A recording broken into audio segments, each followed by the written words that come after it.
വൈകുന്നേരം ഏകദേശം 5 മണിയോടുകൂടി ദിനരാജൻ എന്ന വ്യക്തിയുടെ വീട്ടിൽ നിന്നും അസ്വാഭാവികമായ ശബ്ദം കേട്ടു എന്നും അയാളുടെ വീട്ടിലെത്തി എത്ര വിളിച്ചു നോക്കിയിട്ടും ഭാര്യ മനോരമ വാതിൽ തുറക്കുന്നില്ല എന്ന് പറഞ്ഞുകൊണ്ട് വർക്കലയിലുണ്ടായിരുന്ന ദിനരാജന്റെ ഫോണിലേക്ക് ചില അയൽവാസികൾ വിളിച്ചു. മനോരമ ഒരുപക്ഷെ കുളിക്കാൻ കയറിയതാകുമെന്നും വാതിൽ ചാരിയിട്ടേ ഉണ്ടാകൂ എന്നും വീട്ടിലെത്തി ഒന്നുകൂടി ഒന്ന് അന്വേഷിക്കാൻ ദിനരാജൻ അയൽവാസിയോട് പറയുകയും ചെയ്തു. ദിനരാജൻ പറഞ്ഞതനുസരിച്ച് അയൽവാസികൾ ചേർന്ന് മനോരമയുടെ വീട്ടിലേക്ക് എത്തുകയും പ്രധാന വാതിലിൽ തട്ടി നോക്കുകയും കോളിംഗ് ബെൽ അടിച്ചു നോക്കുകയും ഒക്കെ ചെയ്തു. വാതിൽ തുറക്കാതെ വന്ന സാഹചര്യത്തിൽ വീടിന്റെ പിൻഭാഗത്തെത്തിയപ്പോഴായിരുന്നു അടുക്കള വാതിൽ പാതി ചാരിയ നിലയിലിരിക്കുന്നത് ആളുകളുടെ ശ്രദ്ധയിൽപ്പെട്ടത്. ചാരിയിട്ടുള്ള വാതിൽ തുറന്ന് അകത്തേക്ക് കയറിയ നാട്ടുകാർ വീടിനകമൊക്കെ അരിച്ചു പറക്കിയെങ്കിലും മനോരമ എന്ന സ്ത്രീയെ അവിടെയെങ്ങും കാണാൻ കഴിഞ്ഞില്ല. വീടിനുള്ളിൽ കയറി നോക്കിയെങ്കിലും മനോരമയെ അവിടെയെങ്ങും കാണാൻ കഴിഞ്ഞിട്ടില്ല എന്നുള്ള കാര്യം നാട്ടുകാർ ഉടൻ തന്നെ ദിനരാജനെ അറിയിച്ചു. അയാൾ അതിവേഗത്തിൽ തന്നെ തന്റെ ജോലികൾ പൂർത്തിയാക്കി വർക്കലയിൽ നിന്നും കേശവദാസപുരത്തുള്ള വീട്ടിലേക്ക് തിരിച്ചു. ദിനരാജൻ എത്തുമ്പോഴേക്കും അയാളുടെ വീടും പരിസരവുമാകെ ആളുകളെ കൊണ്ട് നിറഞ്ഞിരുന്നു. ആളുകൾക്കൊപ്പം വീടിനുള്ളിലേക്ക് കയറിയ ദിനരാജൻ ആദ്യം കാണുന്നത് പ്രധാന ഹാളിൽ മേശപ്പുറത്ത് വെച്ചിരിക്കുന്ന കണ്ണടയാണ്. ഭാര്യ മനോരമ കണ്ണട ധരിക്കാതെ പുറത്തേക്ക് പോകാറില്ല. അതുകൊണ്ട് തന്നെ ദിനരാജന് ചില സംശയങ്ങൾ തോന്നി. തലേ ദിവസം ബാങ്കിൽ നിന്നും ദിനരാജൻ പണം പിൻവലിച്ചിരുന്നു. ആ പണം അലമാരയിൽ തന്നെ ഉണ്ടോ എന്ന് അതിവേഗത്തിൽ തന്നെ അയാൾ നോക്കുകയും ചെയ്തു. എന്നാൽ അലമാര തുറന്നു നോക്കിയപ്പോൾ അതിൽ പണം ഉണ്ടായിരുന്നില്ല. ഇനി കാത്തിരിക്കുന്നതിൽ അർത്ഥമില്ല എന്നും ഉടൻ തന്നെ വിവരം പോലീസിൽ അറിയിക്കണമെന്നും നാട്ടുകാരിൽ ചിലർ പറഞ്ഞു. ഉടൻ തന്നെ ദിനരാജനും ചില നാട്ടുകാരും ചേർന്ന് സ്റ്റേഷനിലെത്തി പരാതിയും നൽകി. ഹയർ സെക്കൻഡറി എഡ്യൂക്കേഷൻ ഡിപ്പാർട്ട്മെന്റിൽ നിന്നും സീനിയർ സൂപ്രണ്ടായി റിട്ടയർ ചെയ്ത വ്യക്തിയാണ് മനോരമ എന്ന സ്ത്രീ. ആ സ്ത്രീയെയും ആ വീട്ടിൽ സൂക്ഷിച്ചിരുന്ന പണവുമാണ് ഇപ്പോൾ കാണാതെയായിരിക്കുന്നത്. പരാതി രജിസ്റ്റർ ചെയ്ത ഉടൻ തന്നെ പോലീസ് സംഘം അന്വേഷണവും ആരംഭിച്ചു. ഉടൻ തന്നെ SI അടങ്ങുന്ന സംഘം ദിനരാജന്റെ വീട്ടിലെത്തുകയും വീടിനുള്ളിലൊക്കെ ഒരു തിരച്ചിൽ നടത്തുകയും ചെയ്തു. എന്നാൽ ആ വീടിനുള്ളിൽ നിന്നും അസ്വാഭാവികമായ ഒന്നും തന്നെ കണ്ടെത്താൻ കഴിയാത്ത സാഹചര്യത്തിൽ പോലീസിന്റെ അന്വേഷണം സമീപത്തുള്ള വീടുകളിലേക്ക് കൂടി വ്യാപിച്ചു. സമീപത്തുള്ള വീടുകളിലൊക്കെ പോലീസുകാരും നാട്ടുകാരും ചേർന്ന് പരിശോധന ആരംഭിച്ചു. ഇതിനിടയിൽ അന്വേഷണവുമായി സഹകരിക്കുന്ന ചില ചെറുപ്പക്കാർ അയൽപക്കത്തുള്ള ആൾതാമസമില്ലാത്ത വീടിന്റെ കോമ്പൗണ്ടിലേക്ക് കടക്കുകയും ആ വീടും പരിസരവും ഒക്കെ ഒന്ന് നിരീക്ഷിക്കുകയും ചെയ്തു. അങ്ങനെ തിരച്ചിൽ നടത്തുന്നതിനിടയിലായിരുന്നു ആ വീടിന് സമീപത്തുള്ള കിണറിലേക്ക് ചെറുപ്പക്കാരുടെ ശ്രദ്ധ പതിയുന്നത്. വീട്ടിൽ ആൾതാമസമില്ലാത്തതുകൊണ്ട് തന്നെ കിണർ മലിനമാകാതിരിക്കുന്നതിന് വേണ്ടി കിണറിന്റെ മുകൾ ഭാഗം കമ്പി കൊണ്ടുള്ള ഗ്രില്ല് കൊണ്ട് അടച്ചിരിക്കുകയാണ്. ആ മൂടിയിലേക്ക് നോക്കിയ ചെറുപ്പക്കാർക്ക് ഒരു സംശയം തോന്നി. അതിന്റെ മൂടി തുറന്നിരിക്കുകയാണ്. ആ മൂടിയുടെ തുറക്കുന്ന ഭാഗം ഇളകി കിണറ്റിലേക്ക് വീണിരിക്കുകയാണ്. സംശയം തോന്നിയ ചെറുപ്പക്കാർ കൈവശമുണ്ടായിരുന്ന മൊബൈലിലെ ടോർച്ച് ഉപയോഗിച്ച് കിണറിനുള്ളിലേക്ക് അടിച്ചു നോക്കിയെങ്കിലും അകത്ത് യാതൊന്നും കാണാൻ കഴിഞ്ഞില്ല. ചെറുപ്പക്കാർ വിവരം അറിയിച്ചതിനെ തുടർന്ന് അയൽവീടുകളിൽ തിരച്ചിലിന് പോയ പോലീസുകാരും മറ്റു നാട്ടുകാരും അവിടേക്ക് ഓടിയെത്തി. നാട്ടുകാരിൽ ചിലർ നീളമുള്ള കമ്പുകൾ ഉപയോഗിച്ച് കിണറിനുള്ളിലേക്ക് കുത്തി നോക്കി. അങ്ങനെ കുത്തുന്നതിനിടയിലായിരുന്നു എന്തോ ഒന്നിൽ കമ്പ് തടയുന്നതായി നാട്ടുകാർക്ക് സംശയം തോന്നിയത്. അതിനുള്ളിൽ എന്തോ ഉണ്ടെന്ന് പോലീസുകാർക്ക് മനസ്സിലായി. കൂടുതൽ വെളിച്ചം സംഘടിപ്പിച്ച് കിണറ്റിലേക്ക് അടിച്ചു നോക്കിയപ്പോൾ അതിനുള്ളിൽ ഒരു ബോഡി കിടക്കുന്നത് പോലീസുകാരുടെയും നാട്ടുകാരുടെയും ശ്രദ്ധയിൽപ്പെട്ടു. പോലീസ് വിവരമറിയിച്ചതിനെ തുടർന്ന് ഫയർഫോഴ്സ് സംഭവസ്ഥലത്തേക്ക് എത്തുകയും കിണറ്റിനുള്ളിൽ ഉണ്ടായിരുന്ന ബോഡി പുറത്തേക്ക് എത്തിക്കുകയും ചെയ്തു. തീർത്തും നടുക്കുന്ന ഒരു കാഴ്ചയാണ് നാട്ടുകാർ കണ്ടത്. കഴുത്ത് പാതി അറ്റ നിലയിൽ മനോരമ എന്ന സ്ത്രീയുടെ മൃതദേഹമാണ് കിണറ്റിനുള്ളിൽ ഉണ്ടായിരുന്നത്. ആ സ്ത്രീയുടെ കാലിന്റെ ഭാഗത്ത് വലിയൊരു കല്ല് കയറുപയോഗിച്ച് കെട്ടിവെച്ചിരിക്കുകയാണ്. മനോരമയെ കിണറ്റിലേക്ക് തള്ളിയിട്ട വ്യക്തികൾ അവരുടെ ശരീരം മുകളിലേക്ക് പൊങ്ങി വരാതിരിക്കുന്നതിനു വേണ്ടി ശരീരത്തോട് ചേർത്ത് കല്ലുകൂടി കെട്ടിയിരിക്കുകയാണ്. അവരുടെ ശരീരമാകെ മൂർച്ചയേറിയ ആയുധം ഉപയോഗിച്ച് വെട്ടിമുറിച്ചിരിക്കുകയാണ്. തന്റെ ഭാര്യയെ ആരൊക്കെയോ ചേർന്ന് അതിക്രൂരമായി കൊലപ്പെടുത്തിയിരിക്കുകയാണെന്ന് ദിനരാജന് വ്യക്തമായി. ഈ സമയത്തായിരുന്നു മറ്റൊരു കാര്യം ദിനരാജൻ ശ്രദ്ധിക്കുന്നത്. ഭാര്യയുടെ ശരീരത്തിലുണ്ടായിരുന്ന ആഭരണങ്ങളൊന്നും തന്നെ കാണാനില്ല. നേരത്തെ വീട്ടിൽ നിന്നും പണം കളവ് പോയ കാര്യം സ്റ്റേഷനിൽ ദിനരാജൻ അറിയിച്ചിരുന്നതാണ്. ഇപ്പോൾ ഭാര്യ മനോരമയുടെ കഴുത്തിലും കയ്യിലും ഉണ്ടായിരുന്ന ആഭരണങ്ങളും കാണാനില്ല. സമയം ഒരുപാട് വൈകിയത് കൊണ്ട് തന്നെ ഇൻക്വസ്റ്റ് നടപടികൾ പൂർത്തിയാക്കുന്നതിന് മുൻപ് തന്നെ മൃതദേഹം മെഡിക്കൽ കോളേജിലേക്ക് ഷിഫ്റ്റ് ചെയ്തു. തൊട്ടടുത്ത ദിവസം മെഡിക്കൽ കോളേജിൽ വെച്ച് തന്നെയാണ് ഇൻക്വസ്റ്റ് നടപടികൾ ആരംഭിച്ചത്. ഇതിനിടയിൽ ഒരു സംഘം പോലീസുകാർ മനോരമയുടെ വീടിന്റെ പരിസരത്തുള്ള ആളുകളിൽ നിന്നും വിവരങ്ങൾ ശേഖരിക്കുന്ന നടപടികൾ ആരംഭിച്ചു. മനോരമയുടെ വീടിനോട് ചേർന്നുള്ള ഒരു വീട്ടിൽ പണി നടക്കുകയാണ്. അവിടെ ചില വ്യക്തികളൊക്കെ താമസിക്കുന്നുമുണ്ട്. ബംഗാളികൾ എന്ന് വിളിക്കപ്പെടുന്ന വ്യക്തികളാണ് അവിടെ താമസിക്കുന്നത്. അവിടെ വിവരങ്ങൾ തിരക്കിയപ്പോൾ പോലീസ് സംഘത്തിന് ഒരു കാര്യം മനസ്സിലായി. 5 പേർ താമസിക്കുന്ന ആ വീട്ടിൽ ഇപ്പോൾ 4 പേർ മാത്രമേ ഉള്ളൂ. തലേ ദിവസം വൈകുന്നേരം മുതൽ ഒരാളെ കാണാനില്ല. തലേ ദിവസം മുഴുവനും പോലീസ് സംഘം തിരച്ചിലിനായി ആ പ്രദേശത്ത് തന്നെ ഉണ്ടായിരുന്നു. ഈ സമയത്ത് ഒരു വ്യക്തിയെ കാണാനില്ല എന്നുള്ള വിവരം എന്തുകൊണ്ടാണ് പോലീസിൽ അറിയിക്കാഞ്ഞതെന്ന് ബാക്കിയുള്ള 4 പേരോടും പോലീസ് സംഘം ചോദിച്ചു. യഥാർത്ഥത്തിൽ നാട്ടുകാർക്കൊപ്പം ആ ചെറുപ്പക്കാരും തിരച്ചിലിൽ കൂടിയിരുന്നു. അതുകൊണ്ട് തന്നെ ഒരാൾ മിസ്സിംഗ് ആണെന്നുള്ള വിവരം അവരപ്പോൾ അത്ര ശ്രദ്ധിച്ചില്ല എന്നായിരുന്നു അവർ പോലീസിന് മൊഴി നൽകിയത്. എന്നാൽ കൂട്ടത്തിലുള്ള ചെറുപ്പക്കാരൻ മിസ്സായ വിവരം ബാക്കിയുള്ളവർ രാത്രി ഏകദേശം 8 മണിയോടുകൂടി അറിഞ്ഞിരുന്നു. രാത്രി 11 മണിയോടുകൂടിയാണ് മനോരമ എന്ന സ്ത്രീയുടെ മൃതദേഹം കിണറ്റിനുള്ളിൽ നിന്നും പോലീസും നാട്ടുകാരും ചേർന്ന് പുറത്തെടുത്തത്. അത്രയും സമയം പോലീസുകാരവിടെ ഉണ്ടായിട്ടും ആ വ്യക്തിയെ കാണാതെയായ വിവരം എന്തുകൊണ്ടാകാം നാൽവർ സംഘം പോലീസിനോട് പറയാതിരുന്നതെന്ന് സംശയം തോന്നി. നാൽവർ സംഘത്തിന്റെ പെരുമാറ്റത്തിൽ സംശയം തോന്നിയ പോലീസ് സംഘം അവരോട് കൂടുതൽ കാര്യങ്ങൾ ചോദിച്ചറിഞ്ഞു. ആ സമയത്തായിരുന്നു കൂട്ടത്തിലൊരാൾ ചില കാര്യങ്ങൾ പോലീസിനോട് പറയുന്നത്. സംഭവ സ്ഥലത്ത് നിന്നും പുറപ്പെട്ടു പോയിട്ടുള്ള യുവാവിന്റെ പേര് ആദം അലി എന്നാണ്. അയാളും ഒരു ബംഗാൾ സ്വദേശിയാണ്. തലേ ദിവസം ഉച്ച കഴിഞ്ഞ സമയത്ത് മനോരമ എന്ന സ്ത്രീയുടെ വീട്ടിൽ നിന്നും ആദം അലി കിതച്ചുകൊണ്ട് ഓടി വരുന്ന കാഴ്ചയായിരുന്നു നാൽവർ സംഘം കണ്ടത്. കാര്യമെന്താണെന്ന് ആദമിനോട് ചോദിച്ച സമയത്ത് മനോരമ എന്ന സ്ത്രീയുമായി താൻ വഴക്കുണ്ടാക്കിയെന്നും ആ സ്ത്രീയെ താൻ തല്ലിയെന്നുമായിരുന്നു ആദം പറഞ്ഞത്. ഇനിയും അവിടെ നിന്നു കഴിഞ്ഞാൽ ആ വീട്ടുകാർ തന്നെ പോലീസിലേൽപ്പിക്കാൻ സാധ്യതയുള്ളതിനാൽ താൻ പോകുന്നു എന്ന് പറഞ്ഞുകൊണ്ട് ബാഗും എടുത്തുകൊണ്ടായിരുന്നു ആദം അലി അവിടെ നിന്നും ഓടിപ്പോയത്. ആ സംഭവം കഴിഞ്ഞ് ഏകദേശം 2 മണിക്കൂറുകൾ കഴിഞ്ഞപ്പോഴായിരുന്നു മനോരമ എന്ന സ്ത്രീയെ കാണാനില്ല എന്ന് പറഞ്ഞുകൊണ്ട് നാട്ടുകാർ തിരച്ചിൽ നടത്തിയത്. പോലീസിനോട് ഇക്കാര്യങ്ങളൊക്കെ തുറന്നു സമ്മതിക്കാൻ ഭയമുള്ളതുകൊണ്ടാണ് തങ്ങൾ ഇതുവരെ പറയാതിരുന്നതെന്നുകൂടി നാൽവർ സംഘം പോലീസിനോട് പറഞ്ഞു.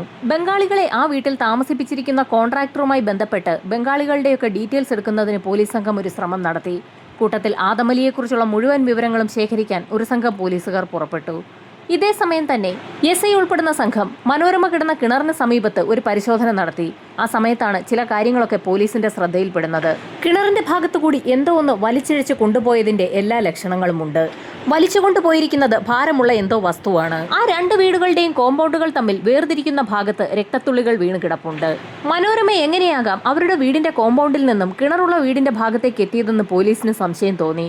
ഈ സമയത്തായിരുന്നു സമീപത്തുള്ള മറ്റൊരു വീട് പോലീസുകാരുടെ ശ്രദ്ധയിൽപ്പെടുന്നത്. അവിടെ അത്ഭുതപ്പെടുത്തുന്ന ഒരു കാഴ്ചയാണ് പോലീസ് സംഘം കണ്ടത്. സംഭവം നടന്ന കിണറിരിക്കുന്ന ഭാഗത്തേക്ക് ദർശനം വരുന്ന രീതിയിൽ ആ വീട്ടിൽ ഒരു CCTV ക്യാമറയുണ്ട്. പോലീസ് സംഘം ഉടൻ തന്നെ ആ വീട്ടിലെത്തുകയും CCTV വിശദമായി തന്നെ പരിശോധിക്കുകയും ചെയ്തു. അമ്പരപ്പിക്കുന്ന ചില രംഗങ്ങളാണ് പോലീസ് സംഘം CCTV വിഷ്വൽസ് പരിശോധിച്ചപ്പോൾ കണ്ടത്. സംഭവം നടന്ന ദിവസം വൈകുന്നേരം ആദം അലി ആ കിണറിന്റെ ഭാഗത്തേക്ക് എത്തിയിട്ടുണ്ട്.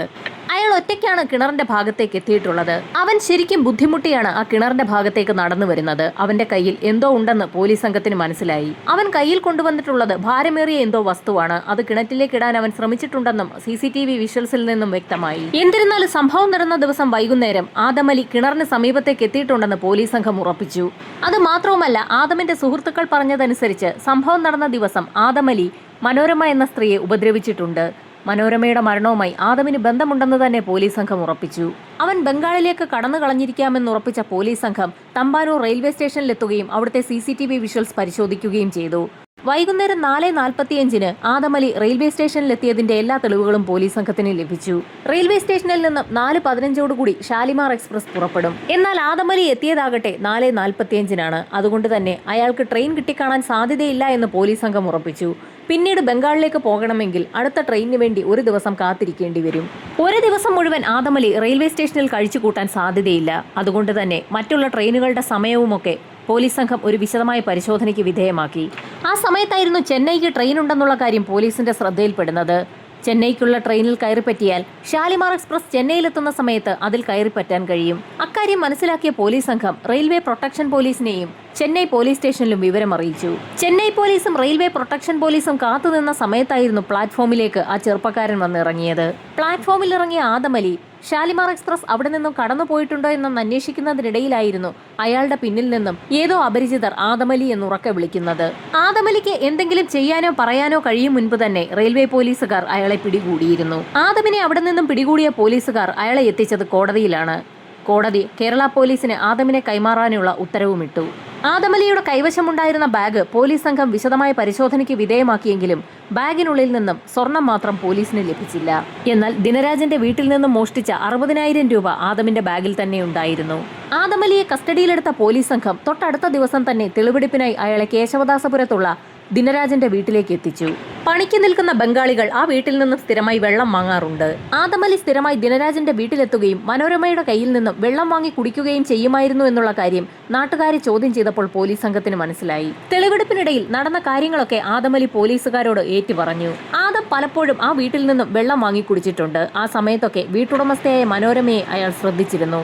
അവരുടെ കയ്യിലും കഴുത്തിലുമുള്ള ആഭരണങ്ങളൊക്കെ നേരത്തെ തന്നെ ആദം നോട്ടമിട്ട് വെച്ചിരുന്നതാണ്. അതുകൊണ്ട് തന്നെ വളരെ വിദഗ്ധമായൊരു പ്ലാൻ തന്നെയാണ് ആദം തയ്യാറാക്കിയത്.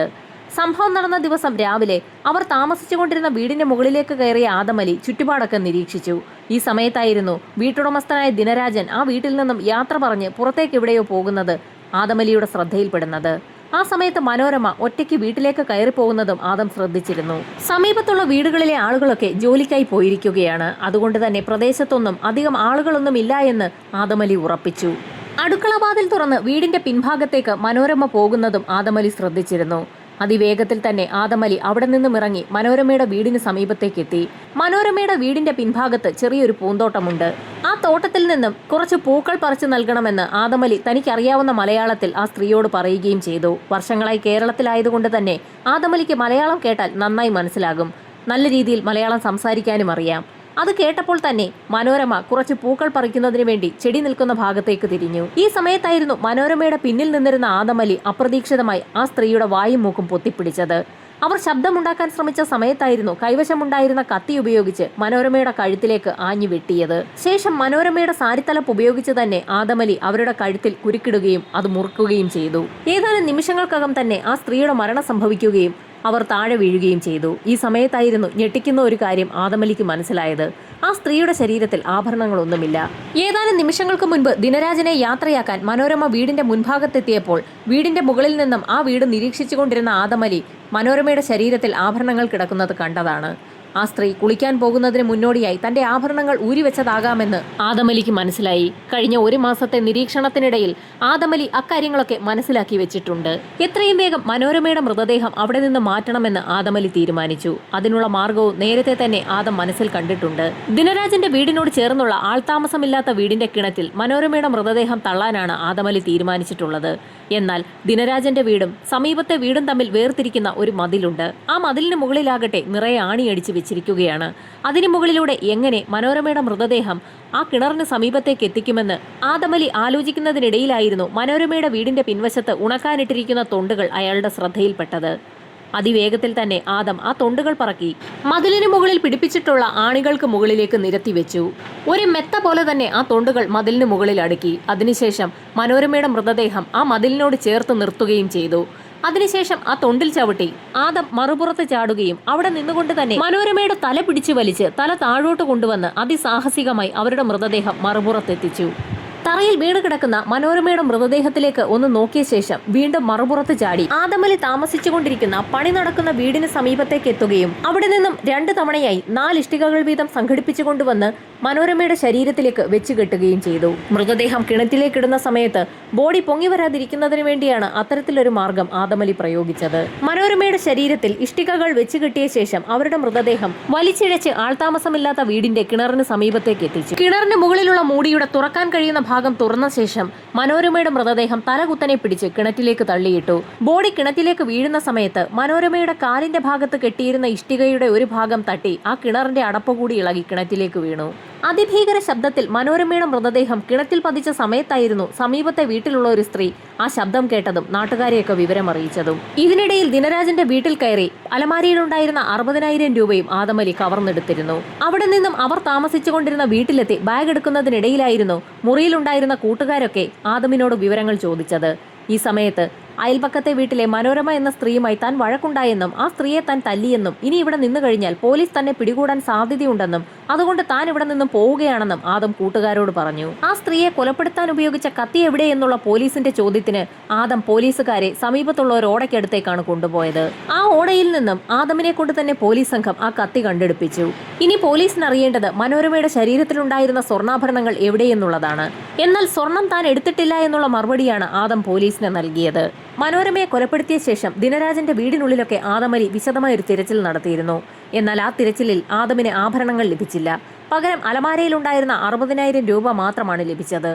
എത്ര ചോദ്യം ചെയ്തിട്ടും ആഭരണങ്ങൾ താൻ എടുത്തിട്ടില്ല എന്ന മൊഴിയിൽ തന്നെയാണ് ആദം ഉറച്ചു നിന്നത്. ഈ സമയത്തായിരുന്നു മനോരമയുടെ ഭർത്താവ് ദിനരാജന് ഒരു സംശയം തോന്നിയത്. മനോരമ കുളിക്കാൻ പോകുന്നതിന് മുൻപ് ആഭരണങ്ങൾ അഴിച്ചു വെക്കാറുണ്ട്.